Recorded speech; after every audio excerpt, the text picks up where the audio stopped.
بسم الله الرحمن الرحيم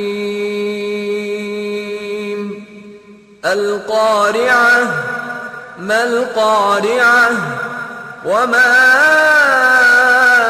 أدراك ما القارعة يوم يكون الناس كالفراش المبثوث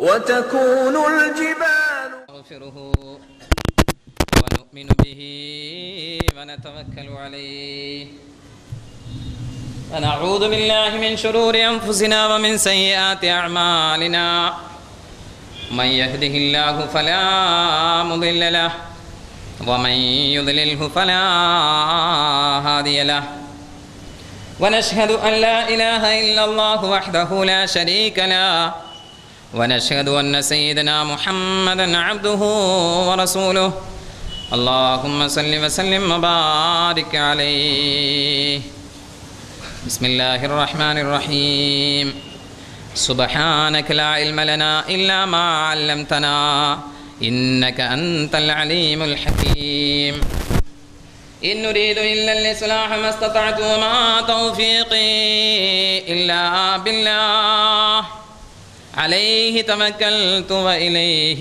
أنيب رب اشرح لي صدري ويسر لي أمري واحلل عقدة من لساني يفقه قولي صدق الله مولانا العظيم وقال نبينا أشرف الخلق محمد صلى الله عليه وسلم بلغوا عني ولو آية أو كما قال عليه الصلاة والسلام. கண்ணியமிக்க பெரியோர்களே, பாசத்திற்குரிய அருமையான சகோதரர்களே, வருங்கால இஸ்லாத்தினுடைய ஏற்ற தாழ்வுகளுக்கு சொந்தக்காரர்களான இளைஞர் பெருமக்களே, எதிர்கால இஸ்லாத்தின் சந்ததிகளே, அல்லாஹ்வுடைய கிருபையும் நபிகள் நாயகம் ஸல்லல்லாஹு அலைஹி வஸல்லம் அவர்களுடைய அன்பும் ஷஃபாஅத்தும் புனித ஜும்மாவினுடைய அமல்களை நிறைவேற்றுவதற்காக வேண்டி அமர்ந்திருக்கின்ற நம்மின் மீதும் நம்மை சார்ந்தவர்களின் மீதும் நாம் நேசிக்கின்றவர்களின் மீதும் நம்மை நேசிக்கின்றவர்களின் மீதும் என்றென்றும் உண்டாகட்டுமாக. கண்ணியமிக்க சகோதரர்களே, நாம் ஈமான் உடையவர்கள், இறை நம்பிக்கையாளர்கள், அவர்களிடத்திலே என்னென்ன தன்மைகள் இருக்க வேண்டும், என்னென்ன தன்மைகள் இருக்கக்கூடாது என்பதை நபிகள் நாயகம் ஸல்லல்லாஹு அலைஹி வஸல்லம் அவர்கள் சொல்லி அதை வாழ்ந்து காட்டினார்களோ அந்தந்த விஷயங்களை நம்முடைய வாழ்க்கையில் கொண்டு வர வேண்டும் என்பது தொடர்பாக பேசிக்கொண்டு வருகிறோம். அந்த அடிப்படையிலே நபிகள் நாயகம் ஸல்லல்லாஹு அலைஹி வஸல்லம் அவர்கள் சொன்னார்கள், ஒரு மூமினிடத்திலே கஞ்சத்தனம் இருக்காது, ஒரு மூமின் கோழையாக இருக்க மாட்டான், ஒரு மூமின் பலகீனமானவனாக இருக்க மாட்டான், ஒரு மூமின் ஏமாறக்கூடியவனாக இருக்க மாட்டான் என்றெல்லாம் மூமின்களுடைய தன்மைகளை பற்றி சொன்னார்கள். சொன்னது மட்டுமல்ல, நபிகள் நாயகம் ஸல்லல்லாஹு அலைஹி வஸல்லம் அவர்கள் கஞ்சத்தனம் செய்ததே கிடையாது, கோழையாக இருந்ததே கிடையாது, யாரிடத்திலும் ஏமாந்து போனதும் கிடையாது. இப்படி சொல்வதை வாழ்க்கையிலே செய்து காட்டியதனால்தான் நபிகள் நாயகம் ஸல்லல்லாஹு அலைஹி வஸல்லம் அவர்கள் இன்றளவிலும் கூட வரலாற்று ஆய்வாளர்களிடத்திலே முன்னுரிமையை பெற்றிருக்கிறார்கள் என்பதை கடந்த வாரத்திலே நாம் சொன்னோம். சகோதரர்களே, அந்த அடிப்படையிலே ஒவ்வொரு மூமினும் ஆரோக்கியமாக இருக்க வேண்டும் என்பதை குர்ஆனும் வலியுறுத்துகிறது. நபிகள் நாயகம் ஸல்லல்லாஹு அலைஹி வஸல்லம் அவர்களும் அந்த ஆரோக்கியத்திற்காக வேண்டி உணவு முறைகளை எப்படி அமைத்துக் கொள்ள வேண்டும், என்னென்ன எக்ஸசைஸ்களை செய்ய வேண்டும், அவன் என்னென்ன பயிற்சிகளிலே ஈடுபட வேண்டும் என்பதை சொல்லி செய்தும் காட்டினார்கள் என்பதையும் கடந்த வாரம் சொன்னோம். இது மாதிரியான உணவு பழக்க வழக்கங்கள் மூமின்களான நம்மிடத்திலே இல்லாத காரணத்தினால் நாம் சுன்னத்து என்று சொன்னால், சுன்னத்து என்றாலே தாடி வைப்பது அல்லது விரல்களை அசைப்பது, கைகளை கட்டுவது அல்லது தொப்பி வைப்பது, இது மாதிரியான இபாதத்து சம்பந்தப்பட்ட வணக்க வழிபாடுகள் சம்பந்த சம்பந்தப்பட்ட விஷயங்களில் மட்டும்தான் சுன்னத்து இருக்கிறது. நாம் செய்யக்கூடிய வியாபாரத்தில், தொழிலில், வேலை பார்க்கக்கூடிய இடங்களில், குடும்பத்தில் அல்லது இன்ன பிற செயல்பாடுகளில் சுன்னத்து இல்லை என்று ஒரு மாயை நம்மிடத்திலே ஏற்பட்டுவிட்ட காரணத்தினால் நாம் இபாதத்துகளுக்காக வேண்டி மட்டுமே குர்ஆன் ஹதீஸை உபயோகப்படுத்திக் கொண்டிருக்கிறோம். குர்ஆன் ஹதீஸ் என்பது எல்லாம் சார்ந்திருக்கிறது. வியாபாரம், பொருளாதாரம், ஆராய்ச்சிகள், விஞ்ஞானங்கள், வானசாஸ்திரம் எல்லாம் கலந்திருக்கிறது அந்த குர்ஆனில். ஆனால் குர்ஆன்ல சில விஷயத்தை மட்டும் எடுத்து இபாதத்தோட நாம நிறுத்திக்கிட்டோம். அதனால இன்னைக்கு முஸ்லிம் சமூகம் ஜகாத்து கொடுக்கிறதுக்கே பயப்படுது. வருஷம் வருஷம் ஜகாத்து கொடுத்தா குறைஞ்சு போயிடாதா? ஒரு மூமினிடத்திலே கஞ்சத்தனம் இருக்காது என்று நபிகள் நாயகம் ஸல்லல்லாஹு அலைஹி வஸல்லம் அவர்கள் சொன்னதோடு மட்டுமல்ல, சூரத்துல் பக்ராவினுடைய ஒரு வசனம் எப்படி வருகிறது? அஷைத்தானு யஇதுகுமுல் ஃபக்ர வ யஅமுருகும் பில் ஃபஹ்ஷா. ஷைத்தான் உங்களுக்கு வறுமையையும் தீயவற்றையும் வாக்களிக்கிறான். ஷைத்தான் வாக்களிக்கிறான். கஞ்சத்தனம் இருக்கிறது என்று சொன்னால் ஷைத்தானுடைய வாக்குகளை நம்புகிறோம் என்ற அர்த்தம். வருஷம் வருஷம் ஜகாத்து கொடுக்கிறதுனால நம்ம எல்லாம் பிச்சைக்காரன் ஆயிருவோமே அப்படின்னு ஒரு சிந்தனை வந்துருச்சுன்னா அங்க யாரு வந்துட்டா? ஷைத்தான் வந்து விட்டான். இது குர்ஆன் சொல்கிறது. நபிகள் நாயகம் ஸல்லல்லாஹு அலைஹி வஸல்லம் என்ன சொன்னாங்க? இரண்டு ஒரு பாத்திரத்தில் ஒன்று சேராது. ஒன்று ஈமான், மற்றொன்று கஞ்சத்தனம். அது குணாதிசயங்களில் கூட இன்னமா புஇத்து லியுதிம்ம மகாரிமல் அக்லாக், நிச்சயமாக நான் அனுப்பப்பட்டதெல்லாம் நற்குணங்களின் சங்கைகளை பரிபூர்ணப்படுத்துவதற்காக வேண்டித்தான். வெறுமனே அமல்கள் செய்யறதுக்கு மட்டுமல்ல. தொழுகை எப்படி தொழணும், நோன்பு எப்படி நோக்கணும், ஜகாத் எப்படி கொடுக்கணும், ஹஜ் எப்படி செய்யணும், அமல்கள் சார்ந்த விஷயம் அல்ல. அப்படி என்றால் ஒரு மனிதரிலிருந்து ஒரு தூதுவரை தேர்ந்தெடுக்க வேண்டிய அவசியம் கிடையாது. இப்படி தாடி வைக்கணும், இப்படி ட்ரெஸ் போடணும், இப்படி தலப்பா கட்டணும், தொப்பி வைக்கணும்னு சொன்னா ஒரு சிலையை வடிவமைத்து விட்டு சென்றிருக்கலாம். ருக்கு செய்யறது மாதிரி, சுஜூது செய்யறது மாதிரி ஒரு மனுஷனை தேர்ந்தெடுக்க வேண்டிய அவசியம் கிடையாது. ஏன் அல்லாஹ் மனிதனை தூதர்களாக தேர்ந்தெடுத்தான் என்று சொன்னால் எல்லா குணாதிசயங்களும் குர்ஆனின் அடிப்படையில் இருக்க வேண்டும். சொல்கிறோமே, புகாரியிலே வரக்கூடிய ஹதீஸ், முஸ்லிமிலே, அபூதாவிலே, ஹாக்கிமிலே எல்லா கிரந்தங்களிலும் பதிவு செய்யப்பட்ட ஹதீஸ். ஐஷா நாயகியிடத்திலே சஹாபிகள் கேட்கிறார்கள், ஐஷாவே, நபிகள் நாயகம் ஸல்லல்லாஹு அலைஹி வஸல்லம் அவர்களுடைய வாழ்க்கை எப்படி இருந்தது? நம்மளை பத்தி கேட்கிறார். ஒரு சகோதரர் கேட்கிறார், ஆலிம்சாவுடைய வாழ்க்கை எப்படி இருந்தது? அவன் இஷ்டத்துக்கு நடந்தான், அவன் இஷ்டத்துக்கு பேசுவான், அவன் இஷ்டத்துக்கு செயல்படுவான். என்னை பற்றி, உங்களை பற்றி யாராவது கமெண்ட் அடித்தார் இப்படிதான் சொல்லுவாங்க. இந்த கேள்விக்கு ஆயிஷா நாயகி அவர்கள் பதில் சொன்னார்கள், நபிகள் நாயகம் ஸல்லல்லாஹு அலைஹி வஸல்லம் அவர்களுடைய வாழ்க்கை குர்ஆனாக இருந்தது. இபாதத்துகள் மட்டுமல்ல, குர்ஆனாக இருந்தது. எல்லா விஷயங்களும் குர்ஆனாகவே இருந்தது. எனவேதான் ரசூலுல்லாஹ் இப்படி சொன்னாங்க, நற்குணங்களின் சங்கைகளை எல்லாம், சங்கை மிகுந்த நற்குணங்களை எல்லாம் பரிபூரணமாக வாழ்ந்து காட்டுவதற்காக வேண்டியே நான் அனுப்பப்பட்டிருக்கிறேன். விருப்பமனே வடிவங்கள் அல்ல, உடைகள் அல்ல, உடல் அமைப்புகள் அல்ல, எல்லா விஷயங்களும் ரசூல் குர்ஆனின் அடிப்படையிலேயே வாழ்ந்து காட்டினார்கள். அந்த அடிப்படையில் வாழக்கூடிய ஒரு மூமின் கோழையாக இருக்க மாட்டான், ஆரோக்கியம் இல்லாதவனாக இருக்க மாட்டான். ஒருவேளை பிறவியிலேயே நோய் இருந்தால், போலியோ மாதிரியான நோய் இருந்தால், பலகீனத்தை ஏற்படுத்தக்கூடிய இறைவனுடைய சோதனைகளான நோய்கள் இருந்தால், உடல் ரீதியான பலகீனம் அவனிடத்திலே இருக்குமே தவிர மனோரீதியான பலகீனம் ஒரு மூமினிடத்திலே இருக்காது என்பதை குர்ஆனும் சொல்கிறது. நபிகள் நாயகம் ஸல்லல்லாஹு அலைஹி வஸல்லம் அவர்களும் சொல்லியும் செய்தும் காட்டியிருக்கிறார்கள். எனவே மூமின் என்று சொல்லக்கூடிய நாம் அல்லாஹுவை நம்புகின்ற நாம், அவனுடைய வேதத்தை நம்புகின்ற நாம், மறுமையை நம்புகின்ற நாம், கபரை நம்புகின்ற நாம், மஹ்ஷரை நம்பக்கூடிய நாம், சுவர்க்கத்தை நம்பக்கூடிய நாம், நரகத்தை நம்பக்கூடிய நாம் ஒருபோதும் கோழையாக இருக்கவே கூடாது. ஒருபோதும் எந்த நிலையிலும் கோழைத்தனம் ஒரு மூமினிடத்திலே இருக்கவே இருக்காது. ஈமான் இருக்கிறது என்று சொன்னால் கோழைத்தனம் இருக்காது. அதைத்தான் துஆ செய்தார்கள். மினல் ஜுப்னி வல் புஹ்ல், யா அல்லாஹ், உன்னிடத்திலே கோடைத்தனத்திலிருந்தும் கஞ்சத்தனத்திலிருந்தும் நான் பாதுகாப்பு தேடுகிறேன். அது மாதிரியான தன்மைகள் மூமினிடத்திலே இருக்காது, இருக்கவும் கூடாது என்று குர்ஆன் சொல்கிறது, ஹதீஸும் வலியுறுத்துகிறது. எனவே நம்முடைய வாழ்க்கை முறைகளை நாம் மாற்றிக்கொள்ள வேண்டும். மற்றவர்களுக்கு பயந்து பயந்து பயந்து வாழக்கூடிய தன்மைகளை மாற்றிக்கொள்ள வேண்டும். எல்லோரும் சொல்லுவார்கள் திப்பு சுல்தானை பற்றி, திப்பு சுல்தானுடைய சரித்திரங்களை எழுதக்கூடியவர்கள் எல்லாம் சொல்லுவார்கள், ஆடாக பல நாட்கள் அடிமையாக வாழ்வதை விட சிங்கமாக கர்ஜித்து சில நிமிடங்கள் வாழ்வதே மேல் என்று திப்பு சுல்தானுடைய சரித்திரத்தை பற்றி சொல்வார்கள். ஏனென்று சொன்னால் அவர் வீரராகவே வளர்க்கப்பட்டவர். ஒருவனிடத்திலே ஈமான் உள்ளவனிடத்திலே கோழைத்தனம் இருக்கக்கூடாது என்று சொன்னால் பெற்றவர்கள் அந்த பிள்ளைகளை வீரத்தோடு வளர்க்க வேண்டும். நபிகள் நாயகம் ஸல்லல்லாஹு அலைஹி வஸல்லம் அவர்கள் சொன்னார்கள், குழந்தைகளுக்கு பாலூட்டுகின்ற பொழுது பிஸ்மில்லா என்று சொல்லி பாலூட்டுங்கள். ஹதீஸ். அதை திப்பு சுல்தானுடைய தாயார் நடைமுறைப்படுத்தினார். இன்னைக்கு டிவியினுடைய பாடல்கள் ஒலிக்கிறது, அமுதம் புகட்டுகின்ற பொழுது சினிமா பாடல்கள், சீரியலினுடைய பாடல்கள் கேட்டுக்கொண்டே வளரக்கூடியவர்கள்.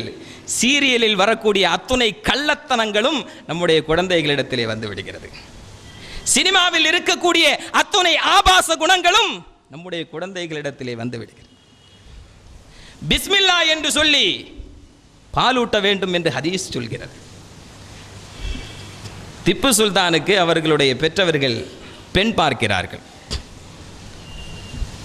அன்றைக்கெல்லாம் ஒரு ஆளுக்கு பொண்ணு கொடுக்கணும்னு சொன்னால் அவர் உண்மையிலேயே ஆண்மகனாக இருக்க வேண்டும், அவருடைய பலத்தை அவருடைய வீரத்தை வெளிப்படுத்த வேண்டும். இன்னைக்கு எவன்டா வீட்டோட மாப்பிள்ளையா வருவான்னு சொல்லி பேப்பரில் அட்வர்டைஸ்மெண்ட் வருது. ஒரு மாதத்துக்கு முன்னால் தினத்தந்தி பத்திரிகையை நீங்கள் பார்த்துருந்தீங்கன்னு சொன்னால் அந்த பெண் வீட்டார்களுடைய என்னென்ன நிறுவனங்கள் என்னென்ன நாடுகளில் இருக்கிறது என்பதையெல்லாம் போட்டுவிட்டு மாப்பிள்ளை கேட்குறாங்க, வீட்டோடு மாப்பிள்ளையாக இருக்கணும். எவன்டா அடங்கி போவான், மாமனாருக்கு அடங்குறானோ இல்லையோ மாமியாருக்கு அடங்கி போகணும். அது மாதிரியான மாப்பிள்ளைகளை இன்று பத்திரிகைகளில் விளம்பரம் கொடுத்து தேடிக்கொண்டிருக்கக்கூடிய ஒரு காலகட்டத்தில் வாழ்ந்து கொண்டிருக்கிறோம். நாமளும் கூட நம்முடைய பையனுக்கு பணம் கிடைச்சா போதும், பணம் இருக்கிற இடத்துல பொண்ணு கிடைச்சா போதும், அவன் எப்படியும் போயிட்டு போறான். அவனுக்கு சுயமரியாதை இருக்குதா, மானம் இருக்குதா, மரியாதை இருக்குதா, அது தேவையில்லை. அங்கிருந்து பணமும் ஜுவல்ஸும் காரும் வேண்டும். இதுதான் நம்முடைய வாழ்க்கை முறை. இன்னைக்கு அப்படி அமைச்சுக்கிட்டோம். அப்ப திப்பு சுல்தானுக்கு பெண் பார்க்கின்ற பொழுது பெண் வீட்டுக்காரங்க சொல்றாங்க, இவர் அரச பரம்பரையா இருக்கலாம், ஆனா ஆண்மகனாக இருக்கணும். அரச பரம்பரையா இருக்கலாம், ஆனா எப்படி இருக்கணும்? ஆண்மகனாக இருக்க வேண்டும். குர்ஆன் சொல்கிறது, அர்-ரிஜாலு கவ்வாமூன அலன் நிசாயி பிமா ஃபல்லல்லாஹு பஅலஹும் அலா பஅல். பெண்களை விட ஆண்களை வலுவானவர்களாக நாம் ஆக்கி இருக்கிறோம். சில விஷயங்களிலே அவர்கள் சிறந்தவர்கள், சில விஷயங்களிலே ஆண்கள் சிறந்தவர்கள். பெண்களை நிர்வாகம் செய்ய வேண்டியது ஆண்கள், பெண்கள் அல்ல ஆண்களை நிர்வாகம் செய்ய வேண்டியவர்கள். ஆண்கள் தான் பெண்களை நிர்வாகம் செய்ய வேண்டும். இன்னைக்கு நிலைமை தலைகீழ மாறி போயிட்டு இருக்குது. எனவே ஆண்கள் வலிமையானவர்களாக இருக்க வேண்டும் என்பதை அன்றைய சாதாரண மக்களும் கூட விரும்பினார்கள். இப்போ அன்றைக்கெல்லாம் தமிழகத்தில் கூட ஒரு நடைமுறை இருந்தது. ஊரில் ஒரு பெரிய கிராமத்தினுடைய எல்கையில் ஒரு பெரிய பாறாங்கல் இருக்கும். அந்த பாறாங்கல்லை தூக்கித்தான் அவர் ஆண்மகன் வலிமையானவர் என்பதை நிரூபிக்க வேண்டும். இந்த பெண்ணை நிர்வகிக்கக்கூடிய ஆற்றலும் சக்தியும் இவருக்கு இருக்கிறது என்று ஊர் ஒப்புக்கொண்டால் தான் பொண்ணு கொடுப்பாங்க. இப்படி ஒரு நிபந்தனையை திப்பு சுல்தானுக்கு பெண் பார்க்கக்கூடியவர்கள், பெண் வீட்டுக்காரர்கள் சொல்கிறார்கள். வரலாற்று சம்பவம், சும்மா கப்சா விட்டுட்டு இருக்கான்னு நினைக்காதீங்க, ஹிஸ்டரியில் வரக்கூடிய சம்பவம் இது. அப்போ பெண் வீட்டார் சொல்றாங்க, இவர் ஒரு புலியுடன் சண்டையிட்டு ஜெயிக்க வேண்டும். எது கூட சண்டை போடணுமா? புலி கூட சண்டை போடணும். அப்போ திப்பு சுல்தானுடைய வாப்பா சொன்னார், வேண்டாமா, இந்த பொண்ணு கட்டுறதுக்கு புலி கூட எல்லாம் சண்டை போட வேண்டாம், அந்த மாதிரி ஆபத்தான வேலையெல்லாம் நாம் செய்ய வேண்டாம் அப்படின்னு சொல்லி பின்வாங்கிறார். யார் பின்வாங்கிறா? வாப்பா பின்வாங்கிறார். தாய் சொன்னால், ஒருபோதும் நான் பின்வாங்க மாட்டேன், என்னுடைய மகன் இன்ஷா அல்லாஹ் அந்த புலியுடன் சண்டையிட்டு ஜெயிப்பான், ஜெயித்து தான் ஆண்மகன் என்பதை நிரூபிப்பான். என்னம்மா இப்படி சொல்ற? வாப்பாவுக்கு சந்தேகம் பிள்ளை மேலே. ஒரு ஆபத்தான விளையாட்டிற்கு தன்னுடைய மகனை அனுமதிப்பதற்கு அவருடைய மனம் கேட்கவில்லை. இப்போ அவர் சொன்னார், வேண்டாம், இல்லை இல்லை, இதில் அவனை இந்த விளையாட்டில் ஈடுபடுத்தியே ஆகணும்னு சொல்லி நிர்பந்தமாக அந்த ஒப்பந்தத்திற்கு தாயார் ஏற்றுக்கொள்கிறார். இப்போ கடைசியில் புலி கூட சண்டை போட்டு ஜெயிக்கிறாங்க. வாப்பா கேட்குறாரு, என்ன தைரியத்தில் இவன் ஜெயிப்பான்னு நினச்சி நீ அந்த விளையாட்டுக்கு அனுப்புன, இந்த போட்டிக்கு அனுப்புன? அந்த தாய் சொன்ன பதில், நான் என்னுடைய மகன் பிறந்ததிலிருந்து பால் ஊட்டுகின்ற பொழுதெல்லாம் நபிகள் நாயகம் ஸல்லல்லாஹு அலைஹி வஸல்லம் அவர்கள் சொன்னார்கள், உங்களுடைய பிள்ளைகளுக்கு பிஸ்மில்லா என்று பால் ஊட்டுங்கள், உங்களுடைய மகனுக்கு ஈமானை நீங்கள் புகட்டுங்கள். ஈமானை புகட்டுகின்ற பொழுது ஈமான் இருக்கின்றவனிடத்திலே கஞ்சத்தனம் இருக்காது, அவன் கோழையாக இருக்க மாட்டான். எனவே என்னுடைய ரசூல் பொய் சொல்ல மாட்டார்கள் என்று ஒரு தாயார் தன்னுடைய மகனை புலியோடு சண்டையிட்டு ஜெயிக்க வைப்பதற்கு ஆதாரமாக அவர் பால் ஊட்டுகின்ற பொழுது பிஸ்மில்லா என்று சொல்லியதன் காரணமாக என்னுடைய மகன் வீரனாகத்தான் இருப்பான் என்பதற்கு அத்தாட்சியாக வரலாறு பதிவு செய்கிறது. இஸ்லாமிய வரலாறு அல்ல சகோதரர்களே, இந்திய வரலாறு பதிவு செய்கிறது. ஒரு மூமின் கோடையாக இருக்க மாட்டான், அந்த விதத்திலே வளர்த்தெடுக்க வேண்டும். முஸ்லிம்னு பெயர் வச்சா மட்டும் போதாது, ஷஹீதுகளுடைய பெயர் வைத்தால் மட்டும் போதாது, சுஹதாக்களுடைய முஜாஹிதுகளுடைய பெயர்களை மட்டும் வைத்தால் போதாது. அந்த அடிப்படையிலே வார்த்தெடுக்க வேண்டும் நம்முடைய வாரிசுகளை. ஏனென்றால் ஒரு மூமின் என்ன செய்ய மாட்டான்? கோழையாக இருக்க மாட்டான், எந்த கட்டத்திலும் துவண்டு போக மாட்டான். சகோதரர்களே, ஹந்தக்கினுடைய யுத்தக்களம் நமக்கெல்லாம் தெரிந்த வரலாறு தான், இருந்தாலும் ஞாபகப்படுத்துகிறோம். இன்னைக்கு நம்ம சமூகம் காக்கி சட்டை, பஸ் நடத்துனர்கள், கண்டக்டர் காக்கி சட்டையை போட்டுட்டு வந்தாலும் பயப்படுறோம் போலீஸ்னு. அந்த அளவுக்கு மிக கோழைகளான ஒரு சமூகமாக நம்முடைய சமூகம் மாறிவிட்டது. எதற்கெடுத்தாலும் பயம் பயம் பயம். இப்படி பயந்து ஒடுங்கிய ஒரு சமூகமாக, உரிமைகளை கூட கேட்டு பெற தகுதியற்ற ஒரு சமூகமாக இஸ்லாமிய சமூகம் மாறிக்கொண்டிருக்கிறது. ஹந்தக்கினுடைய யுத்தக்களம், இந்த ஹந்தக்கு என்பது குழி தோண்டுவது என்ற அர்த்தம். இந்த யுத்த களத்தை இப்படி அமைத்து கொண்ட சரித்திரம் நீண்டது. ஏனென்றால் மதீனாவிலே அறுவடை காலம் அது. இந்த அறுவடையை வைத்துத்தான் அடுத்த ஒரு ஆண்டு காலங்கள் தங்களுடைய பொருளாதார தேவைகளை நிறைவு செய்ய வேண்டும். அப்ப நபிகள் நாயகம் ஸல்லல்லாஹு அலைஹி வஸல்லம் அவர்கள் மஷ்வரா செய்கிறார்கள். வஷாவிருஹும் ஃபில் அம்ர், நபியே நீங்கள் எல்லா காரியத்திலும் ஆலோசனை செய்யுங்கள். ஃபைதா அஸம்த ஃபதவக்கல் அலல்லாஹ், அப்படி ஒரு தீர்மானத்தை அந்த மஷ்வராவில் நீங்கள் எடுத்துவிட்டால் அல்லாஹ்வின் மீது உறுதியாக இருந்து அவனின் மீது நம்பிக்கை வைத்து அதை நடைமுறைப்படுத்துங்கள். அல்லாஹ் சொல்கிறான், எந்த விஷயம்னாலும் என்ன செய்யுங்க? ஆலோசனை செய்யுங்க. சும்மா அமீர் சொல்லுவாரு தொண்டர்கள் கேட்கணும், தலைவர் சொல்லுவாரு தொண்டர்கள் கேட்கணும், அந்த வேலையெல்லாம் இஸ்லாத்தில் எடுபடாது. எவ்வளவு பெரிய ஆலிமாக இருந்தாலும் எவ்வளவு பெரிய தலைவராக இருந்தாலும் மஷ்வரா செய்ய வேண்டும் என்று குர்ஆன் சொல்கிறது. இப்ப நபிகள் நாயகம் ஸல்லல்லாஹு அலைஹி வஸல்லம் அவர்கள் அடைத்தால் சண்டையிடுவதற்கு வருவதற்கு சஹாபிகள் தயாராக இருக்கிறார்கள், என்ன சொன்னாலும் கேட்பதற்கு தயாராக இருக்கிறார்கள். ஆனாலும் குர்ஆன் சொல்கிறது மஷ்வரா செய்யுங்கள், ஆலோசனை செய்கிறார்கள். என்ன செய்யலாம்? எதிரிகள் தாக்க வந்து கொண்டிருக்கிறார்கள். நாம் இப்படியான ஒரு கட்டத்தில் இருக்கிறோம். மதீனாவை விட்டு வெளியே போய் தாக்க ஆரம்பிச்சிட்டோம்னு சொன்னால் மதீனாவினுடைய எல்லா கனி வர்க்கங்களும் வீணா போயிடும். ஒரு 2-3 மாதம் ஆயிரும் சண்டை முடிஞ்சிட்டு வர்றதுக்கு. அப்போ அறுவடை நாம் செய்ய முடியாது. அப்போ அடுத்த பொருளாதார வீழ்ச்சி வந்துடும். இஸ்லாம் பாருங்க, இஸ்லாத்தை பாதுகாக்கக்கூடிய அந்த கட்டத்தில் கூட முஸ்லிம்களுடைய பொருளாதார நிலைமை எப்படி இருக்க வேண்டும் என்று இஸ்லாம் சொல்கிறது. சகோதரர்களே, பொருளாதார ரீதியாக இந்த சமூகம் பின்தங்கிக் கொண்டே இருக்கிறது. இந்த சமூகத்தினுடைய பொருளாதார வளர்ச்சியை பற்றி யாருக்கும் எந்த கவலையும் இல்லை. குடும்பத்தை துறந்து, நாட்டை துறந்து, மனைவியை துறந்து, மக்களை துறந்து வெளிநாடுகளுக்கு சென்று ஈட்டக்கூடிய அந்த பணத்திலிருந்து நம்முடைய அமைப்புகளும் இயக்கங்களும் வளர்க்க வேண்டும் என்ற ஒரு கொள்கையை தவிர, எங்களுக்கு அவர்களின் பணம் வேண்டும் என்பதை தவிர, வறுமையின் காரணமாக இந்தியாவில் நிலைத்து நின்று தொழில் செய்ய முடியாததன் காரணமாக சொந்த மனைவியை மக்களை விட்டு அந்நிய தேசத்தில் அடிமைப்பட்டு கிடக்கின்ற ஒரு கூட்டத்திற்கு சொந்த மண்ணில் தொழில் செய்வதற்கு, வியாபாரம் செய்வதற்கு, உத்தியோகம் பார்ப்பதற்கு இந்த சமூகத்தில் உள்ளவர்கள் என்ன செய்திருக்கிறோம் சகோதரர்களே? இதே போன்ற அண்டை மாநிலமான கேரளம் இருக்கிறது. 2 தினங்களுக்கு முன்னால் கேரளாவினுடைய முதல்வர் கலந்து கொள்கிறார். என்ன கூட்டம் என்று சொன்னால், வெளிநாட்டில் வாழக்கூடியவர்களுக்கு கேரளாவில் என்னென்ன சலுகைகள் வேண்டும் அப்படிங்கிறத ஆலோசிக்கக்கூடிய ஒரு கூட்டத்திலே கேரள முதல்வரும் கலந்து கொள்கிறார்.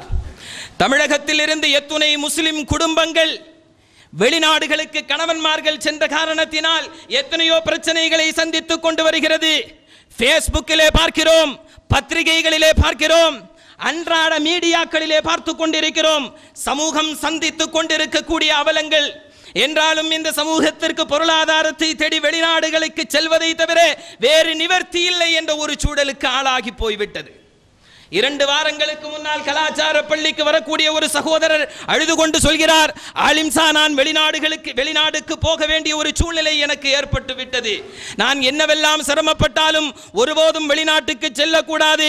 என்னுடைய திறமை, என்னுடைய வியர்வை இந்திய மண்ணில் பொருளாதாரத்தை தேடியும் மார்க்கத்திற்காக வேண்டியும் சிந்த வேண்டும் என்ற உறுதியோடு இருந்தவன் நான். ஆனால் எனக்கு வேறு வழி இல்லை. எனவே ஆலிம்சா, இன்ஷா அல்லாஹ் மீண்டும் சந்திக்கக்கூடிய ஒரு சூழல் வேண்டும். என்னை போன்ற இளைஞர்களுக்கு இது மாதிரியான அவலம் ஏற்படுவதிலிருந்து இந்த சமூகத்தை நீங்கள் மீட்டெடுத்து கொண்டு வருவதற்கு என்ன பெரிய தியாகமும் செய்வதற்கு நான் தயார் என்று அழுது கொண்டே வெளிநாடுகளுக்கு செல்லக்கூடிய இளைஞர்கள் இன்றும் நம்முடைய சமூகத்தில் இருக்கிறார்கள் சகோதரர்களே. ஆனால் வளம் பெற்றிருக்கின்ற நாம், பொருளாதாரத்தில் தன்னிறைவு பெற்றிருக்கின்ற நாம், எதிர்கால இளைஞர்கள் இந்தியாவில் காலோச்ச வேண்டும் என்பதற்கு வேண்டி என்ன முயற்சி செய்திருக்கிறோம். பிள்ளைகளை பார்க்காத பெற்றவர்கள், 4-5 ஆண்டுகள் மனைவியை பார்க்காத கணவன்மார்கள், பெற்றவர்களுடைய மையத்திற்கு கூட வர முடியாத பிள்ளைகள் என்று நம்முடைய சோக கதைகள் நீண்டு கொண்டே போகிறது சகோதரர்களே. நம்முடைய பொருளாதார வளர்ச்சிக்காக வேண்டி சிரமப்படக்கூடிய ஏழை முஸ்லிம்களுக்காக வேண்டி வசதி படைத்த நாம், அதிகாரம் படைத்த நாம், செல்வாக்கு படைத்த நாம் என்ன முயற்சி செய்திருக்கிறோம். ஹந்தக்கினுடைய யுத்த களத்தில் கூட மதீனாவிலிருந்து வெளியேறி சென்றால் மதீனத்து முஸ்லிம்களுடைய பொருளாதாரம் சீர்குலைந்து விடும் என்பதற்காக வேண்டி சஹாபிகளோடு ஆலோசனை செய்கிறார்கள் நபிகள் நாயகம் ஸல்லல்லாஹு அலைஹி வஸல்லம் அவர். குர்ஆன் இபாதத்தை மட்டும் சொல்லவில்லை. நபிகள் நாயகம் ஸல்லல்லாஹு அலைஹி வஸல்லம் அவர்கள் இபாதத்தை மட்டும் சொல்லவில்லை. இபாதத்துகளுக்காக வேண்டிய அமைப்பு ரீதியாக செயல்பட்டு கொண்டு அந்நிய தேசத்தில் அடிமைப்பட்டு கிடக்கின்ற முஸ்லிம் சகோதரர்களுடைய வியர்வைகளை பணமாக்கி மர்கஸ்களையும் மஸ்ஜிதுகளையும் இன்ன பிற அமைப்புகளையும் வளர்த்துக் கொண்டிருக்கின்ற நாம், அந்த பாவப்பட்ட இளைஞன் தன்னுடைய மனைவி மக்களோடு வாழ்வதற்காக வேண்டி என்ன திட்டமிடுதலை குர்ஆன் ஹதீஸில் இருந்து தமிழக மண்ணில் செயல்படுத்திக் கொண்டிருக்கிறோம் என்பதை நாம் எல்லாம் ஒரு கணம் அமைதியாக சிந்தித்து பார்க்க வேண்டும் சகோதரர்களே. சோகங்கள் நீள்கிறது, நீண்டு கொண்டே போகிறது. பெண்களுடைய அனாச்சாரங்கள் மிகைத்துக் கொண்டே வருகிறது. நமக்கு அதை பற்றி எல்லாம் கவலையே கிடையாது சகோதரர்களே. ஒரு மாதத்திற்கு முன்னால் நாகர்கோவிலிலே அரட்டை அரங்கம் என்ற ஒரு நிகழ்ச்சி நடந்தது. அந்த நிகழ்ச்சியிலே ஒரு பெண் ஏடா கூடமாக பேசினார், அது வேறு விஷயம். நிகழ்ச்சியினுடைய இறுதிக்கட்ட அரட்டை அரங்கத்தினுடைய நிர்வாகிகளின் முன்னிலையில் சேவை செய்யப்படுகிறது, தானம் வழங்கப்படுகிறது. சன் டிவியினுடைய நேயர்கள் எல்லாம் அதை பார்த்து கொண்டிருக்கிறார்கள். பூவாரை சார்ந்த ஊனமுற்ற ஒரு முஸ்லிம் குடும்பத்திற்கு இந்த லட்சுமண் மஹாலிலே வைத்து நிகழ்ச்சியினுடைய முடிவிலே நிகழ்ச்சியினுடைய அறிவிப்பாளர் சொல்கிறார், பூவாரிலிருந்து வந்திருக்கக்கூடிய இந்த முஸ்லிம் சகோதரர்களுக்கு அவர்களுடைய வாழ்வாதாரம் இல்லாத காரணத்தினால், அவர்கள் ஊனமுற்றிருக்கின்ற காரணத்தினால், தொழில் செய்ய முடியாத ஒரு சூழ்நிலையிலே அவர்கள் இருக்கின்ற காரணத்தினால் நாம் எல்லாம் உதவி செய்ய வேண்டும் என்று மாற்று மத சகோதரர்களிடத்திலே 1000, 2000, 3000 என்று வசூல் செய்து அந்த அரட்டை அரங்கத்தினுடைய நிகழ்ச்சியிலே வழங்கப்படுகிறது. என்னருமை சகோதரர்களே, இஸ்லாமிய வரலாற்றில் நபிகள் நாயகம் ஸல்லல்லாஹு அலைஹி வஸல்லம் அவர்களுடைய காலம் தொட்டு அதற்கு பின்னால் வந்த கலீஃபாக்கள், அப்பாசியாக்கள், உஸ்மானியாக்கள் என்று எத்தனையோ ஆட்சியாளர்கள் ஆட்சி அமைத்த வரலாறுகளை எல்லாம் படித்தவர்கள், எங்காவது ஒரு ஆட்சியாளரின் கீழ் பாவப்பட்ட முஸ்லிம்களுக்கு அந்நிய நாட்டினுடைய நிதி உதவி பெற்று உதவி வழங்கிய சரித்திரம் இருக்கிறதா சகோதரர்களே? எங்கே சென்று கொண்டிருக்கிறது நம்முடைய பொருளாதார அமைப்பு? குர்ஆன் சொல்லக்கூடிய பொருளாதாரம், நபிகள் நாயகம் ஸல்லல்லாஹு அலைஹி வஸல்லம் அவர்கள் காட்டி தந்த ஒரு பொருளாதாரம், அது நடைமுறைப்படுத்தப்படாத காரணத்தினால் முஸ்லிம் குடும்பங்களுக்கு அரட்டை அரங்கத்தின் மூலமாக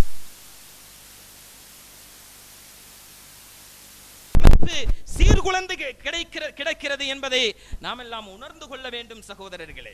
வருத்தத்தோடு சொல்கிறோம், நம்முடைய பொருளாதாரத்தினுடைய விஷயத்தில் நாம் கவனம் செலுத்துவதே இல்லை. அதை பற்றி யாருமே சிந்திக்கிறது இல்லை. நாம வாழ்ந்தா போதும், நாம சாப்பிட்டா போதும், நாம உடுத்தினா போதும், நமக்கு வீடு இருந்தால் போதும், மற்றவர்களை பற்றி கவலைப்படுவதற்கு நாம் தயாராக. சகோதரர் சொன்னார், தன்னுடைய அருகாமையில் இருக்கக்கூடிய ஒரு வீடு, அங்கே 3 பெண் குழந்தைகள் மட்டுமே இருக்கிறார்கள். பாப்பா இல்லை, உம்மா இல்லை. இவர்களுக்கு குடியிருப்பதற்கு கூட வீடு கிடையாது. டிவியினுடைய நிகழ்ச்சிகளை பார்ப்பதற்காக வேண்டி தன்னுடைய வீட்டிலே வந்து டிவி பார்த்துக் கொண்டிருக்கின்ற பொழுது ஒரு நாள் மழை வருகிறது. மழை வந்தவுடன் அலறி அடித்துக் கொண்டு அந்த 3 பெண் மக்களும், பூப்படைந்த அந்த 3 பெண் மக்களும் ஓடுகிறார்கள். சகோதரர் சொல்கிறார், என்னுடைய மனைவி என்ன சப்தம் என்று ஓடி போய் பார்த்தார். அங்கே இருக்கக்கூடிய முஸ்லிம்கள் பெருவாரியாக வசிக்கக்கூடிய அந்த பகுதியில், எல்லா அமைப்புகளும் காலோச்சி கொண்டிருக்கக்கூடிய அந்த பகுதியில் 3 முஸ்லிம் பெண் குழந்தைகள் வாப்பா இல்லாமல், உம்மா இல்லாமல், சாப்பாட்டுக்கு கூட சொந்தக்காரர்கள் அல்லது ஏதாவது நண்பர்கள், அண்டை வீட்டுக்காரர்கள் கொடுக்கக்கூடிய சாப்பாட்டை சாப்பிட்டுக் கொண்டு காலம் கழித்துக் கொண்டிருக்கக்கூடிய அந்த 3 பெண்களும் ஏன் அழுகிறார்கள் என்ற சப்தத்தை கேட்டு இந்த சகோதரனின் மனைவி எட்டி பார்க்கிறார். அங்கே அவர்களுடைய வீடுகளின் அமைப்பு, அவர்கள் குடியிருக்கக்கூடிய அந்த குடிசையினுடைய அமைப்பு எப்படி இருக்கிறது என்று சொன்னால், அடுத்தடுத்து இருக்கக்கூடிய 2 வீடுகளுடைய மதில் சுவரிலே ஒரு தூணை நிறுத்தி இருக்கிறார்கள், ஒரு கம்பை நிறுத்தி இருக்கிறார்கள். 2 சுவருக்கும் மத்தியில் ஒரு கம்பை வச்சிருக்கிறாங்க. அந்த கம்புக்கு மேல தார்பால் போடப்பட்டிருக்கிறது. கோடிக்கணக்கான ரூபாய் செலவு செய்து கொண்டு நம்முடைய முஸ்லிம்கள் எல்லாம் 2 கோடி 3 கோடி என்று செலவு செய்து கொண்டு வீடை கட்டி அதை பூட்டி போட்டு உகாண்டாவிலும் கனடாவிலும் அமெரிக்காவிலும் துபாயிலும் வாழ்ந்து கொண்டிருக்கக்கூடிய முஸ்லிம் சமூகமே, நபிகள் நாயகம் ஸல்லல்லாஹு அலைஹி வஸல்லம் அவர்கள் காட்டி தந்த சுன்னத்து வெறுமனே இபாதத்தில் மட்டுமல்ல சகோதரா. பாவப்பட்ட முஸ்லிம்களுக்கு வீடு இல்லாமல் தார்பாய்க்கு கீழே, அது மழை வந்தால் அந்த மழையினுடைய வெள்ளத்தில் தார்பாய் கீழே வந்து விடுகிறது. உறைவிடவெல்லாம் நடந்து கொண்டு அழுது கொண்டிருக்கக்கூடிய 3 முஸ்லிம் பெண் மக்கள் நம்முடைய கன்னியாகுமரி மாவட்டத்திலே வாழ்ந்து கொண்டிருக்கின்ற பொழுது 2 கோடி 3 கோடி 4 கோடிகளுக்கு வீடு கட்டி அதை பூட்டி போட்டு வாழ்ந்து கொண்டிருக்கக்கூடிய முஸ்லிம் சமூகமே, நாம் எங்கே பொருளாதார விஷயத்தில் கவனம் செலுத்திக் கொண்டிருக்கிறோம்? நம்முடைய வீடுகளில் மையத்திற்கு வேண்டி, மையத்து விழுந்தால் டார்பால் போடுகிறோம், வருகிறவர்கள் நிழலிலே இருக்க வேண்டும் என்பதற்காக வேண்டி. கல்யாண வீடுகளை எவ்வளவு அலங்கரிக்கிறோம் சகோதரர்களே. மண்டபத்தை வாடகைக்கு எடுத்துக்கொண்டால் கூட அந்த மண்டபத்தினுடைய அலங்காரத்திற்காக வேண்டி 25,000 50,000 லட்சம் என்று செலவு செய்து கொண்டிருக்கக்கூடிய முஸ்லிம் சமூகம் கன்னியாகுமரி மாவட்டத்திலே வாழ்ந்து கொண்டிருக்கின்ற பொழுது 3 பெண் மக்கள் இருப்பதற்கு குடிசை இல்லாமல் டார்பாலுக்கு கீழே வாழ்ந்து கொண்டிருக்கக்கூடிய ஒரு பொருளாதார சூழலில் தான் இஸ்லாமிய சமூகம் இருந்து கொண்டிருக்கிறது. இதை பற்றி நாம் எல்லாம் கொஞ்சம் கவலைப்படணும். இபாதத்து மட்டுமல்ல மார்க்கம், ஈமானிலே 70 பங்கு இருக்கிறது. 70 பங்கிலே பெரும்பாலான கடமைகள் எல்லாம் சமூகத்திற்கு செய்ய வேண்டிய கடமைகள், சொசைட்டிக்கு செய்ய வேண்டிய கடமைகள் நிறைய இருக்குது. இபாதத்தை மட்டும் செஞ்சுட்டா போதும், நான் முஸ்லிம், நான் பியூர் முஸ்லிம், ஐ அம் எ ஒரிஜினல் முஸ்லிம், வாய்க்கிளிய பேசுகிறோம், நாங்க தான் பியூர் தௌஹீத், நாங்கெல்லாம் பியூர் முஸ்லிம்ஸ். நாம் வாழ்ந்து கொண்டிருக்கக்கூடிய இந்த பகுதிகள் தான் முஸ்லிம் பெண்கள் வறுமையின் காரணமாக முதலாளிகளுக்கு தங்களுடைய கற்புகளை விருந்தாங்கிக் கொண்டிருக்கக்கூடிய ஒரு சூழல் நம்முடைய பகுதியில் இன்றும் நடந்து கொண்டிருக்கிறது. சகோதரர்களே, என்ன பொருளாதார திட்டத்தை வச்சிருக்கிறோம், என்னத்தை சாதிச்சிருக்கிறோம் நம்ம சகோதரர்களே? ஹந்தக்கினுடைய யுத்த களத்தில் வெளியே சென்றால் நம்முடைய உயிர்களை, உடைமைகளை பாதுகாக்க வேண்டும். வெளியே சென்றால் பொருளாதாரம் நஷ்டப்பட்டு விடும். முஸ்லிம் சமூகத்திற்கு பொருளாதாரம் இல்லாம போயிடும். நபிகள் நாயகம் ஸல்லல்லாஹு அலைஹி வஸல்லம் அவர்கள் யுத்த களத்தில் கூட அதை கவனித்தார்கள். அதனால பொருளாதாரத்திற்கு வேண்டி அடுத்தவன்ட்ட போய் நிற்க கூடாது. இது மார்க்கத்தை பாதுகாப்பது, உயிர்களை பாதுகாப்பது, உடைமைகளை பாதுகாப்பது. அந்த நேரத்தில் பொருளாதாரத்துக்கு என்ன செய்யறதுங்கிறதையும் யோசிக்கணும். அப்ப அந்த நேரத்தில் மஷூரா சொல்றாங்க. சல்மானுல் ஃபாரிசி சொல்கிறார், பாரசீகத்திலிருந்து வந்தவர். அவருடைய ஹிஸ்டரி ஏற்கனவே நாங்கள் ரமலானில் சொல்லியிருக்கிறோம். எப்படி வந்தார், எவ்வளோ ஆவலோடு வந்தார், எத்தனை பாதிரிமார்களை கடந்து வந்தார் என்ற சரித்திரம் எல்லாம் ரமலானுடைய பயானிலே நாம் சொல்லியிருக்கிறோம். இப்போ இந்த சல்மானுல் ஃபாரிசி ஒரு ஆலோசனை சொல்கிறார். அப்போ வெளியூர்காரன் நீ எல்லாம் பேசக்கூடாது அப்படின்னு சொல்றதுக்கும் யாருக்கும் அனுமதி கிடையாது. ஆலோசனை சொல்றது யாருங்க? மக்கத்து முஹாஜிர்கள் அல்ல, மதீனத்து அன்சாரிகள் அல்ல, சல்மானிலிருந்து வந்த, பாரசீகத்திலிருந்து வந்த சல்மான். நாம் இன்னைக்கு ஒரு ஊர்ல போய் ஏதாவது ஜமாத்துல ஆலோசனை சொல்லிட்டா போதும், நீ வெளியூர்காரன், நீ என்ன எங்க ஊரை பத்தி பேசுறது? இதுல வேற சொல்லிக்கிறோம், வெளியூர்காரன் வந்து தான் எங்க ஊரே கெட்டு போச்சு. எங்க ஊர் நல்ல ஊர் தான், வெளியூர்ல இருந்து வந்து கொஞ்சம் மக்கள் வந்து எங்க ஊரை கெடுத்துட்டாங்க. சகோதரர்களை, உள்ளூர் வெளியூர் அல்ல என்பதல்ல பிரச்சனை. சமூகம் சார்ந்து வாழ வேண்டும், சமூகத்தை கட்டமைப்போடு வாழ செய்ய வேண்டும். அது ஜமாத்தினுடைய பொறுப்புதாரிகளுக்கு கடமை. இவன் எங்க ஊருக்காரன் இல்ல, அவன் அந்த ஊருக்காரன், அந்த ஜமாத்துக்காரன், அதெல்லாம் நாம் முஸ்லிம்கள், நமக்கென்று சில கட்டுப்பாடுகள், நியதிகள், ஒழுக்கங்கள் இருக்கிறது. அது யாராக இருந்தாலும் நடைமுறைப்படுத்த செய்ய வேண்டும். இப்ப சல்மான் சொல்றாரு, எங்க ஊர்ல இந்த மாதிரி பிரச்சனை வந்ததுன்னு சொன்னா ஊரை சுற்றி பெரிய குழி தோண்டிடுவோம். ஊரை சுற்றி பெரிய குழி தோண்டிடுவோம். மதீனாவை சுற்றி குழி தோண்டணும். குழின்னு சொன்னா சின்ன குழியில மையத்தை அடக்குவோமே அந்த மாதிரி குழி இல்ல, பெரிய அகழ். இந்த அகழ் பெரிய குழியா தோண்டியாச்சுன்னு சொன்னா எதிரிகள் குதிரையிலிருந்து தாவி கூட வர முடியாது. குதிரை கூட என்ன செய்ய முடியாது, அதை தாவி வர முடியாது. அந்த அளவுக்கு பெரிய குழியா ஊரை சுத்தி வெட்டிட்டோம்னா ஊரை சுத்தி நாம நின்றுக்கணும். கொஞ்சம் பேர் என்ன செய்யணும், மதீனாவில் உள்ள பேரீத்தம் தோட்டத்துக்களிலிருந்து அதை அறுவடை செய்யணும். ஏன்னா நமக்கு என்ன வேணும், அடுத்த ஆண்டு சாப்பாட்டுக்கு ஏதாவது வழி வேணும். நம்முடைய பொருளாதாரத்தை கொஞ்சம் பேர் சரி செய்யணும், கொஞ்சம் பேர் இந்த குழியை தோண்டி ஊரை சுத்தி நின்றுக்கிடணும். எதிரிகள் அந்த குழியிலிருந்து மேலே வரக்கூடிய நேரத்தில் நாம என்ன செய்யலாம், அம்பு எய்து அந்த எதிரிகளை வராமல் தடுக்கலாம். இந்த யோசனை பாரசீகத்தை சார்ந்த சல்மான் சொன்னாருங்கிறதுனால யாரும் கேட்காம இல்லை. ரசூலுல்லாஹி ஸல்லல்லாஹு அலைஹி வஸல்லம் அவர்கள் அந்த மஷ்வராவின் அடிப்படையில் குழி தோண்ட புறப்பட்டார்கள். ஏற்கனவே சொல்லி இருக்கிறோம், நபிகள் நாயகம் ஸல்லல்லாஹு அலைஹி வஸல்லம் அவர்கள் சொல்லக்கூடியவர்கள் அல்ல, எங்களை போன்ற ஆலிம்கள் வெறுமனே சொல்லிவிட்டு செல்லக்கூடியவர்கள். பேசுவதற்கு மட்டும்தான் எங்களுடைய வேலை, செயல்படுத்துவது மக்களின் வேலை. அதுதான் இன்றைய எங்களை போன்ற ஆலிம்களுடைய நியதி. நபிகள் நாயகம் ஸல்லல்லாஹு அலைஹி வஸல்லம் அவர்கள் அப்படி அல்ல, சொன்னவற்றை எல்லாம் செய்யக்கூடியவர்கள். எதெல்லாம் சொன்னார்களோ அதையெல்லாம் செய்யக்கூடியவர்கள், எதை செய்வார்களோ அதை மட்டுமே சொல்லக்கூடியவர்கள். சினிமா டயலாக் நினைச்சுக்காதீங்க, இது நபிகள் நாயகம்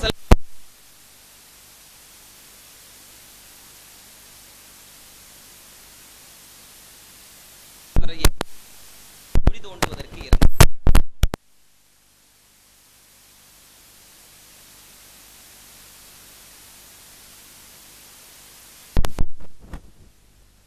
வறுமையான ஒரு காலகட்டத்தில் தொண்டர்களோடு சேர்ந்து சஹாபிகளோடு சேர்ந்து நபிகள் நாயகம் ஸல்லல்லாஹு அலைஹி வஸல்லம் அவர்களும் கடைப்பாறையை பிடித்துக் கொண்டு குழி தோண்டி கொண்டிருக்கிறார்கள். ஆலிம்சா ஒயிட் ஷர்ட் போட்டுட்டு வந்தா மையத்தை அடக்கி முடிச்ச உடனே தூர நின்று தல்கீன் ஓதுறது மட்டும்தான் வேலை, துவா ஓதுறது மட்டும்தான் வேலை. அவர் அந்த மையத்தை தொடுவதோ, எல்லா ஆலிம்சாவையும் சொல்லல, என்னை மாதிரியான ஆலிம்சாக்களை மட்டும் சொல்கிறேன். என் போன்ற ஆலிம்கள் மையத்தை குளிப்பாட்டுவதோ அல்லது அந்த மையத்திற்காக வேண்டி ஒருபடி மண்ணை எடுத்து போடுவதொன்றும் எங்களுடைய கடமை அல்ல. நாங்கள் தூரே இருந்து தல்கீன் ஓதுவோம், துவா ஓதுவோம், இது மட்டும்தான். அழுக்கப்பட்டு விடக்கூடாது. Boomer shirt, Viking shirt, Ramraj ஷர்ட்ல அழுக்கப்பட்டு விடக்கூடாது.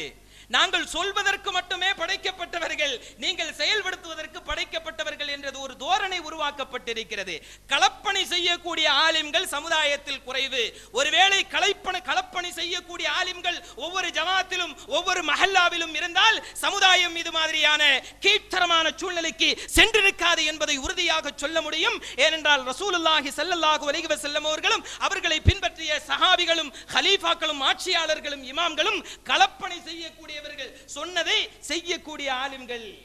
அழுக்கப்பட்டுவிடும், தூசுபட்டுவிடும் என்று ஒதுங்கி நிற்கக்கூடியவர்கள் அல்ல, செயல்படுத்தக்கூடியவர்கள். நபிகள் நாயகம் ஸல்லல்லாஹு அலைஹி வஸல்லம் அவர்கள் அல்லாஹ்வினால் நியமிக்கப்பட்ட அமீர், அல்லாஹ்வினால் அமைத்து கொடுக்கப்பட்ட அமீர். நபிகள் நாயகம் ஸல்லல்லாஹு அலைஹி வஸல்லம் அவர்களும் கடப்பாறையை பிடித்து குழி தோண்டிக் கொண்டிருக்கிறார்கள். சஹாபிகள் எல்லாம் பசியிலே இருக்கிறார்கள். வரலாறு நீண்ட வரலாறு. வறுமையினுடைய காலகட்டம், அறுவடை இனிதான் செய்ய வேண்டும் என்ற சூழ்நிலையில் இருக்கின்ற காரணத்தினால் ஒவ்வொரு பேரீத்தம் பழங்களை கொண்டு 5-6 சஹாபிகள் தங்களுடைய உணவு தேவைகளை நிறைவேற்றக்கூடிய ஒரு காலகட்டத்தில் சஹாபிகள் எல்லாம் சோர்ந்து போகக்கூடிய அந்த நேரம், வியர்த்து வியர்த்து ஒழுகிக் கொண்டு தங்களுடைய எனர்ஜிகளை எல்லாம் இழந்து கொண்டிருக்கக்கூடிய சஹாபிகள் சோர்ந்து போய்விடக் கூடாது என்பதற்காக வேண்டி பாடல்களை, கவிதைகளை பாடிக்கொண்டிருக்கிறார்கள். அப்படி கவிதைகளை பாடிக்கொண்டு பசியை மறந்து செயல்பட்டு கொண்டிருக்கக்கூடிய ஒரு நேரத்தில் நபிகள் நாயகம் ஸல்லல்லாஹு அலைஹி வஸல்லம் அவர்களிடத்திலே வந்து சஹாபிகள் எல்லாம் எல்லாம் தங்களுடைய கவலைகளை, தங்களுடைய துக்கங்களை, தங்களுடைய கஷ்டங்களை, தங்களுடைய நஷ்டங்களை எல்லாம் பரிவர்த்தனை செய்யக்கூடிய ஒரு சூழல் நபிகள் நாயகம் ஸல்லல்லாஹு அலைஹி வஸல்லம் அவர்களிடத்திலே இருந்தது. இன்றைய அமீர்களை போன்று ஏசி ரூம்களில் தங்களை அமர்த்தி கொண்டு தொண்டர்களுடைய கேள்விகளுக்கு ஆன்லைனில் மட்டுமே பதில் சொல்லக்கூடிய தலைவர் அல்ல. நபிகள் நாயகம் ஸல்லல்லாஹு அலைஹி வஸல்லம் அவர்களை எப்பொழுதும் எந்த நேரத்திலும் எந்த இரவத்திலும் நேரடியாக சென்று தன்னுடைய கஷ்ட நஷ்டங்களை, தங்களுடைய மார்க்க விஷயமான சந்தேகங்களை, உலக ரீதியான சிக்கல்களை அவர்களோடு பகிர்ந்து அவர்களிடத்தில் ஆறுதல் அடையக்கூடிய மிகப்பெரிய உன்னதமான தலைவர் நபிகள் நாயகம் ஸல்லல்லாஹு அலைஹி வஸல்லம் அவர்களிடத்திலே வந்து ஒரு சஹாபி சொல்கிறார், வறுமையான அந்த காலகட்டத்திலே குழி தோண்டி சோர்ந்து விட்ட அந்த நேரத்திலே வியர்வைகளை எல்லாம் ஒழுகிவிட்டு சோர்ந்து மயக்கம் வரக்கூடிய ஒரு சூழலிலே ஓடோடி வருகிறார். யா ரசூலல்லாஹ், எனக்கு பசிக்கிறது யா ரசூலல்லாஹ், எனக்கு மயக்கம் வருகிறது யா ரசூலல்லாஹ், அல்லாஹ்வினுடைய மார்க்கத்திற்காக வேண்டி நானும் குழி தோண்ட வேண்டும் என்பதற்காக வேண்டி என்னுடைய மார்க்கத்தை, என்னுடைய சமூகத்தை, என்னுடைய ரசூலை, என்னுடைய மக்களை, என்னுடைய உடைமைகளை, என்னுடைய உரிமைகளை பாதுகாக்க வேண்டும் என்பதற்காக வேண்டி என்னால் முடிந்த அளவு நான் குழிகளை தோண்டிக் கொண்டிருக்கிறேன் யா ரசூலல்லாஹ், மற்ற தோழர்களோடு நானும் நின்று போராடி கொண்டிருக்கிறேன் யா ரசூலல்லாஹ், என்னால் இனிமேல் முடியாது யா ரசூலல்லாஹ், இதுக்கு மேல என்னால முடியாது, நான் சோர்ந்து விட்டேன், எனக்கு மயக்கம் வரும் போல் தெரிகிறது என்று தன்னுடைய மேலாடையை உயர்த்தி காட்டுகிறார். மேலாடையை தூக்கி காட்டினா அங்கே 2 கற்கள் வைத்து கட்டப்பட்டிருக்கிறது. இன்னைக்கு நாமெல்லாம் பெல்ட் போடுறோம். நாம என்ன செய்யறோம்? பெல்ட் போடுறோம். இதுக்கு பேக் பெயின் வந்துருச்சுன்னா, டிஸ்கில் ஏதாவது ப்ராப்ளம், பேக்ல டிஸ்கில் ப்ராப்ளம் வந்துருச்சுன்னு சொன்னா அது அசையாம இருக்கிறதுக்கு வேண்டி பெல்ட் போடுறோம். இல்லை சில பேருக்கு வயிறு ரொம்ப சாடிருச்சுன்னு சொன்னா அதை குறைக்கிறதுக்கு வேண்டி டாக்டருடைய அட்வைஸின் அடிப்படையில் பெல்ட் போடுறோம், வயிறை குறைக்கிறதுக்கு வேண்டி. பிரசவ பேறு நிறைவு பெற்ற பெண்கள் கூட அந்த பெல்ட் போடுவாங்க, ஏன்னா வயிறு சாடிரும், அழகு போயிரும், அதை பராமரிக்கணுங்கிறதுக்கு வேண்டி. ஆனால் கந்தகினுடைய யுத்த களத்திலே சஹாபிகள் கற்களை வைத்து கட்டினார்கள். ஏனென்று சொன்னால் பசியிலே வயிறு ஒட்டி கிடக்கிறது, பசியிலே வயிறு ஒட்டி கிடக்கிறது, கடப்பாறைகளை வைத்து தோண்ட வேண்டும். ஒட்டி கிடக்கின்ற வயிறுகளோடு குனிந்து கிடந்து கடப்பாறையை பிடித்து குழி தோண்ட முடியாது. எனவே குனிந்து கிடக்கின்ற வயிறை, மடிப்பு விழுந்து கிடக்கின்ற வயிறை, ஒட்டி கிடக்கின்ற குடல்களை, அதன் காரணமாக மடிப்பு கிடக்கின்ற அந்த வயிறை நிவர்த்தி செய்ய வேண்டும், நிமிர்ந்து நிற்க வேண்டும் என்பதற்காக வேண்டி கடப்பாறையை பிடித்து ஓங்கி அடிக்க வேண்டும் என்பதற்காக வேண்டி வயிறு மடிப்பு விடாமல் கற்களை வைத்து கட்டி அந்த வேலையை செய்து கொண்டிருக்கிறார்கள். மார்க்கத்தை, உரிமைகளை, உடைமைகளை, மக்களை பாதுகாப்பதற்காக வேண்டி. எனவே அவருடைய இடுப்பிலே 2 கற்கள் வைத்து கட்டி இருக்கிறார், மடிப்பு விழுந்து குனிந்து விடக்கூடாது அப்படிங்கிறதுனால. இந்த தொண்டர்களை மட்டுமே, தொண்டர்களுடைய பணங்களை மட்டுமே, தொண்டர்களுடைய உழைப்புகளை மட்டுமே, தொண்டர்களுடைய உறுப்புகளை மட்டுமே, தொண்டர்களுடைய உயிர்களை மட்டுமே இயக்கத்திற்கும் கடகத்திற்கும் இறுதியாக தங்களை மடிய வைத்துக் கொண்டு, தியாகம் செய்ய வைத்துக் கொண்டு தலைவர்கள் எல்லாம் குளிர்ந்த காய்ந்து கொண்டிருக்கக்கூடிய தலைவர் அல்ல நபிகள் நாயகம் ஸல்லல்லாஹு அலைஹி வஸல்லம். அந்த சஹாபி 2 கற்களை காட்டியவுடன் நபிகள் நாயகம் ஸல்லல்லாஹு அலைஹி வஸல்லம் அவர்களுக்கு பதில் ஒன்றும் சொல்ல முடியவில்லை. இவ்வளவு சிரமப்பட்டு அந்த சஹாபி இவ்வளவு கஷ்டத்தில் அந்த பணியை செய்துட்டு இருக்கிறார். தலைவரிடத்திலே, அமீரிடத்திலே, ரசூலிடத்திலே வந்து தன்னுடைய கஷ்டங்களை சொல்லுகின்ற பொழுது ரசூலுல்லாஹி ஸல்லல்லாஹு அலைஹி வஸல்லம் அவர்களால் எந்த வார்த்தையும் சொல்ல முடியவில்லை. என்ன ஆறுதல் சொல்வது இவருக்கு? வேறு வழி இல்லாமல் தன்னுடைய மேலாடையை உயர்த்தி காட்டுகிறார்கள். அங்கே 3 கற்கள் வைத்து கட்டப்பட்டிருக்கிறது. சுப்ஹானல்லாஹ். இதுதான் வாழ்க்கை சகோதரர்களே. வாழ்ந்து காட்டுவது. சொல்வதல்ல குழி தோண்ட வேண்டும் என்று, சொல்வதல்ல பெண்களுடைய அனாச்சாரங்களை தடுக்க வேண்டும் என்று, சொல்வதல்ல கல்வியிலே இந்த சமுதாயத்தை மாற்றியமைக்க வேண்டும் என்று, சொல்வதல்ல வெளிநாடுகளுக்கு செல்லக்கூடிய இளைஞர்களை தடுக்க வேண்டும் என்று, சொல்வதல்ல ஆட்டோக்களில் செல்லக்கூடிய பெண்களுக்கு மாற்று வழி ஏற்படுத்த வேண்டும் என்று, சொல்வதல்ல விவசாய ரீதியாக முஸ்லிம்கள் காலு ஊன்ற வேண்டும் என்று, சொல்வதல்ல பொருளாதார ரீதியான ஒரு மாற்றத்தை முஸ்லிம்களுக்கு மத்தியிலே ஏற்படுத்த வேண்டும் என்று நபிகள் நாயகம் ஸல்லல்லாஹு அலைஹி வஸல்லம் சொன்னதை செய்து காட்டினார்கள் சகோதரர்களே.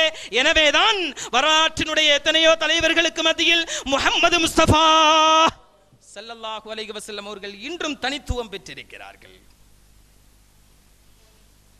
இதை பார்த்தோன்னே இந்த சஹாபிக்கு உற்சாகம் வந்துருச்சு. நாம 2 கல்லு வச்சுதானே கட்டி இருக்கிறோம், ரசூலுல்லாஹ்வுக்கு நம்மை விட பசி அதிகம்.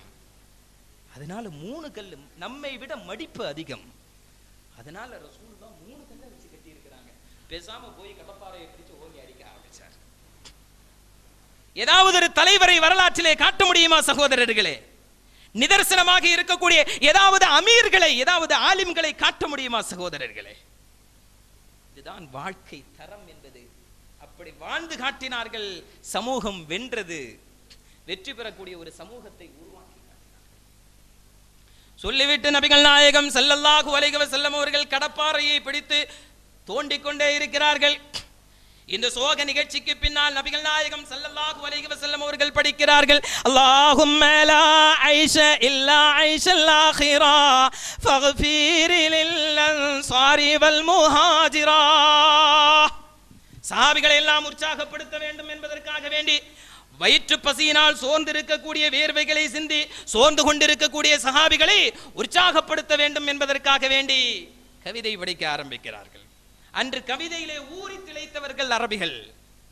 இந்த ஆலிம்சா ஷிர்க் வைக்கிறாரு, மௌலூது ஓதுறாரு அப்படின்னு நினைக்காதீங்க. அரபிகள் கவிதைகளிலே மூழ்கியவர்கள். எனவேதான் நபிகள் நாயகம் ஸல்லல்லாஹு அலைஹி வஸல்லம் அவர்களை புகழ்வதிலே கவிதையின் மூலமாக வடிவமைத்தார்கள். மௌலூதுகள் எல்லாம் கவிதைகள். ரசூலின் மீதுள்ள அளவு கடந்த பாசத்தின் காரணமாக இயற்றப்பட்ட கவிதைகள். அது கவிதைகள் என்று மக்களுக்கு சொல்ல வேண்டும். அது கவிதை தான்ப்பா, அது இபாதத் இல்லை. குர்ஆன் ஓதினால் நன்மை, திக்ர் செய்தால் நன்மை. மௌலூது என்பது நபிகள் நாயகம் ஸல்லல்லாஹு அலைஹி வஸல்லம் அவர்களின் மீது இயற்றப்பட்ட ஒரு கவிதை. அது ஒரு பாடல், அவ்வளவுதான். அந்த பாடல்களை படிப்பதன் காரணமாக நன்மைகள் கிடைக்காது என்பதை மக்களிடத்திலே எடுத்து சொன்னால் அவர்கள் உணர்ந்து கொள்வார்கள். ஏனென்றால் முன் சென்ற ஆலிம்கள் தங்களுடைய வருமானத்திற்காக வேண்டி, தங்களுடைய வறுமையை நிவர்த்தி செய்வதற்காக வேண்டி அதை இபாதத்து என்று மக்களுக்கு சொல்லிக் கொடுத்து விட்டார்கள். எனவே செய்யக்கூடிய மக்களை முஷ்ரிக்கு, முப்ததி என்று ஓரம் கட்டுவதை விட அவர்களுக்கு நளினமாக எடுத்து சொல்ல வேண்டும். அது ஒரு கவிதை. கவிதைகளிலேயே ஊறி கிடந்தவர்கள் அரபிகள். எனவேதான் அல்லாஹு அவர்களுக்கு சவால் விட்டான், இது மாதிரியான ஒரு வசனத்தையாவது நீங்கள் கொண்டு வாருங்கள் என்று. அப்போ நபிகள் நாயகம் ஸல்லல்லாஹு அலைஹி வஸல்லம் அவர்கள் இந்த சஹாபிகளை வலுப்படுத்துவதற்கு, உற்சாகப்படுத்துவதற்காக வேண்டி பாடல்களை படிக்கிறார்கள். இந்த பாடலுடைய அர்த்தம் என்ன? அல்லாஹும்ம லா ஐஷ இல்லா ஐஷல் ஆখিরা ஃபக்ஃபிர் லில் அன்சாரி வல் முஹாஜிரா. யா அல்லாஹ், வாழ்க்கை என்று சொன்னால் மர்மையினுடைய வாழ்க்கையை தவிர வேறில்லை. உலகத்தினுடைய கோடிக்கணக்கான ரூபாய் செலவு செய்து கட்டக்கூடிய வீடுகளில் வாழக்கூடிய வாழ்க்கை அல்ல. உலகத்தில் கிடைக்கக்கூடிய பெண்களை அனுபவித்துக் கொண்டு வாழக்கூடிய வாழ்க்கையே அல்ல. உலகத்தில் பயணம் செய்யக்கூடிய வாகனங்களில், உயர்ந்த விலை உயர்ந்த வாகனங்களில் பயணம் செய்து கொண்டு என்னிடத்திலே செல்வாக்கு இருக்கிறது என்ற காரணத்திற்காக வேண்டி எல்லா ஆடம்பரங்களையும் அனுபவித்துக் கொண்டு வாழக்கூடிய வாழ்க்கையே அல்ல. உலகத்தினுடைய இன்பங்களே அல்ல. எனவே யா அல்லாஹ், லா ஐஷ இல்லா ஐஷல் ஆখিরা, மறுமையினுடைய வாழ்க்கையை தவிர மிகச்சிறந்த ஒரு வாழ்க்கை வேறு எந்த வாழ்க்கையும் கிடையாது. யா அல்லாஹ், ஃபக்ஃபிர் லில் அன்சாரி வல் முஹாஜிரா. ஹந்தக்கினுடைய யுத்த களத்திலே குடி தோண்டி கொண்டிருக்கக்கூடிய இந்த அன்சாரிகளுக்கும் முஹாஜிர்களுக்கும் அவர்களுடைய பாவங்களை எல்லாம் நீ மன்னித்தருள் புரிவாய் யா அல்லாஹ் என்று நபிகள் நாயகம் ஸல்லல்லாஹு அலைஹி வஸல்லம் அவர்கள் வயிற்றிலே 3 கல்லை கட்டி வைத்துக் கொண்டு கடப்பாறையை பிடித்து பாறைகளை உடைத்துக் கொண்டு கவிதை படிக்கிறார்கள். உடனே சஹாபிகளும் இங்கிருந்து படிக்கிறார்கள், நஹ்னுல் லதீன பாயஉ முஹம்மதா அலல் ஜிஹாதி மா பகினா அபதா.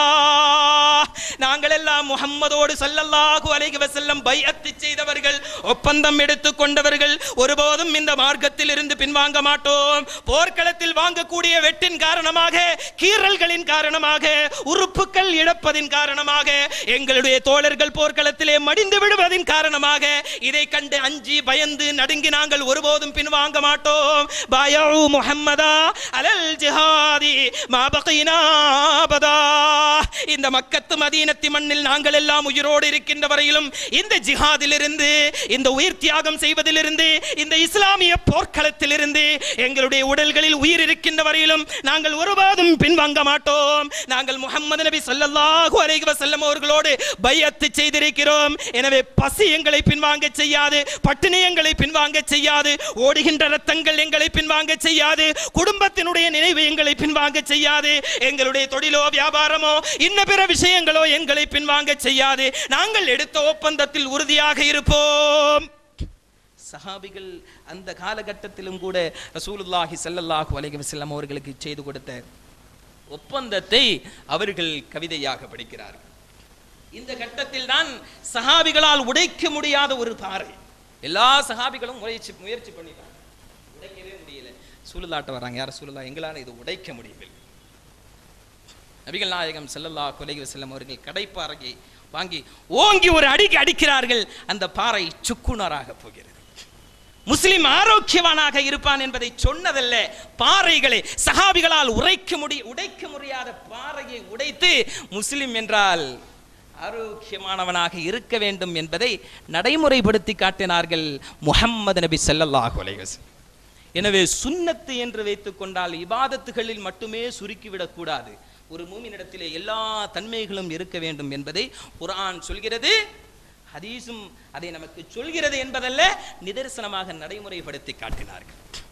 எனவே சுன்னத்து சொல்லித்தரக்கூடிய நபிகள் நாயகம் ஸல்லல்லாஹு அலைஹி வஸல்லம் அவர்கள் நடைமுறை சொல்லித்தரக்கூடிய அந்த பயிற்சி, போர் பயிற்சி, எக்ஸசைஸ், அந்த டயட்டிஷன் எல்லாமே நம்முடைய வாழ்க்கையில் வரும் என்று சொன்னால் நாம் கோழைகளாக இருக்க மாட்டோம், பலகீனமானவர்களாக இருக்க மாட்டோம், ஆண் மக்களாக இருக்க வேண்டும். அப்படிப்பட்ட சுன்னத்தை எல்லா விஷயத்திலும் பின்பற்றக்கூடிய நல்ல மூமின்களாக அல்லாஹு ரப்புல் இஸ்ஸத் நம் அனைவர்களையும் ஆக்கியருள் புரிவானாக. இன்ஷா அல்லாஹ் தொடர்ந்து பேசுவோம். சகோதரர்களே, நாம் இந்த அரட்டை அரங்கத்தினுடைய நிகழ்ச்சியை பற்றி சொல்லுவோம். இந்த நிகழ்ச்சியிலே ஒரு இஸ்லாமிய பெண், கல்லூரியிலே படிக்கக்கூடிய அல்லது பள்ளிக்கூடத்திலே படிக்கக்கூடிய ஒரு இஸ்லாமிய பெண், இவர் பேசிய பேச்சுக்கள் நிறைய சகோதரர்கள் அரட்டை அரங்கத்தில் நிறைய பர்தாக்களும் நிறைய முஸ்லிம் இளைஞர்களும் தான் தென்பெற்றார்கள். எல்லோரும் கேட்டிருப்பீங்க, மறு ஒளிபரப்பிலும் பார்த்துருப்பீங்க. இப்போ சென்னையிலிருந்து உள்பட ஃபோன் வருகிறது, கன்னியாகுமரி மாவட்டத்தினுடைய இஸ்லாமிய கட்டமைப்பு சமீபத்திலே மிக சரியாக நடந்து கொண்டிருப்பதாக கேள்விப்பட்டோம். ஆனால் இஸ்லாத்திற்கு முரணான ஒரு விஷயத்தை ஒரு கல்லூரி பெண் இஸ்லாமிய அடையாளத்தோடு தலையில துண்டெல்லாம் போட்டுட்டு பேசுறாங்களே, அதை யாருமே ஒண்ணுமே கேட்கலையா அப்படின்னு நிறைய ஆளுங்கள் நெல்லை மாவட்டத்திலிருந்து, மதுரையிலிருந்து, சென்னையிலிருந்து நிறைய சகோதரர்கள் இஸ்லாமிய ஆர்வலர்கள் போன் செய்து கேட்கிறார்கள். சகோதரர்களை, வெறுமனே நாம் பயான் சொல்வதன் மூலமாக அல்லது அமைப்புகளின் மூலமாக மட்டுமே இந்த தீமையை தடுத்து நிறுத்திவிட முடியாது. இது ஒவ்வொரு பெற்றவர்களும் நான் என்னுடைய பிள்ளைகளை இஸ்லாமிய அடிப்படையில் தான் வார்த்தெடுப்பேன் என்ற உறுதிமொழி அவர்களிடத்திலே வேண்டும். அங்கே பேசிய பெண் கோ எஜுகேஷன் தான் பெஸ்ட் அப்படின்னு பேசுறாங்க. ஆண்களும் பெண்களும் சேர்ந்து படிப்பது தான் சிறந்தது. இன்னைக்கு நிறைய பள்ளிவாசல்கள்ல பெண்களை அனுமதிக்கிறதே இல்லை. நிறைய பள்ளிவாசல்கள்ல ரசூலுல்லாஹ் தடுக்கல. கபர் ஜியாரத்துகளுக்காக வேண்டி குடும்பத்தோடு அழைத்து சென்று அங்கே பூவோடும் அத்தர்களோடும் பெண்களையும் ஆண்களையும் கலக்க செய்பவர்கள் கூட பெண்களை பள்ளிவாசலுக்கு வரக்கூடாது என்று தடுக்கிறார்கள்.